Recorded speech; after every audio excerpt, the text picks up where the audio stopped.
جب جب دکھ ہو سکھ ہو پریشانی ہو آرام ہو تکلیف ہو جب جب اللہ رب العزت کے پیارے نبی نے حضرت ابو بکر صدیق رضی اللہ تعالیٰ عنہ کو بلایا ابو بکر یہ کام ہے سفر کرنا ہے چل ساتھ ابو بکر صدیق نے کہا لبیک یا رسول اللہ جب کبھی کوئی بات کی کوئی آرزو کی کسی جگہ پہ جانے کا ارادہ ہوا آپ صلی اللہ علیہ وسلم کے ساتھ فوراً دم بھرا کبھی یہ نہیں کہا کہ مجھے یہ کام ہے میرے گھر میں بچے ہیں چھوٹے ہیں کاروبار ہے میں نے وہاں جانا ہے نہیں ابو بکر صدیق رضی اللہ تعالیٰ نے اپنی ساری کی ساری زندگی محمد رسول اللہ صلی اللہ علیہ وسلم کی اطاعت میں وقف کر دی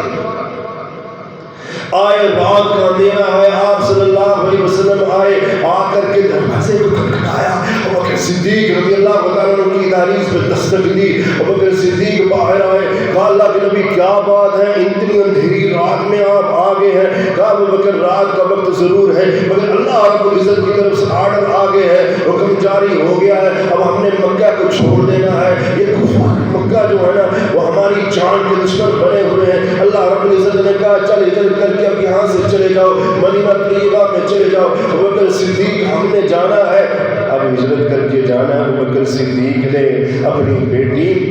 اسماء بنت ابی بکر کو کہا بیٹا کچھ کھانا جو ہے وہ دے دو اسے ٹفن میں پیک کر دو کیا ٹفن ہے اسماء بنت ابی بکر کا اپنے دوپٹے کو اتارا اس کو 2 حصوں میں بانٹا اس دوپٹے کے اندر کچھ روٹیوں کو باندھا اور باپ کے حوالے کیا باپ نے یہ نہیں کہا اللہ کے نبی میرا گھر بھی ہے میں چھوڑ کے کیسے چلا جاؤں چلے فروخت کر دیتے کوئی معاملہ چھوٹے بچے ہیں یہ ہے وہ ہے نہیں ساتھ چل پڑے ابو بکر صدیق رضی اللہ تعالیٰ عنہ اسی لیے نہیں درجات بن جاتے نبی کا حکم ماننا پڑتا ہے نبی کی اطاعت اور فرما برداری کرنی پڑتی ہے چلتے چلتے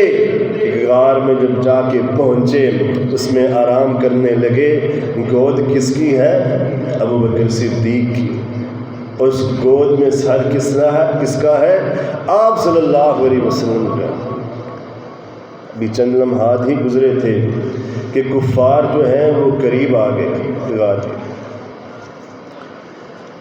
حضرت ابو بکر صدیق پریشان ہوئے کہنے لگے اللہ کے نبی یہ کافر تو دہلیز پہ آن پہنچے اگر انہوں نے ہمارے پاؤں کو دیکھ لیا تو ان کو بھنک لگ جائے گی ابو جہل جو ہمارے خون کا پیاسا بنا ہوا ہے معاملات بڑے خراب ہو جانے ہیں حضرت محمد رسول اللہ صلی اللہ علیہ وسلم نے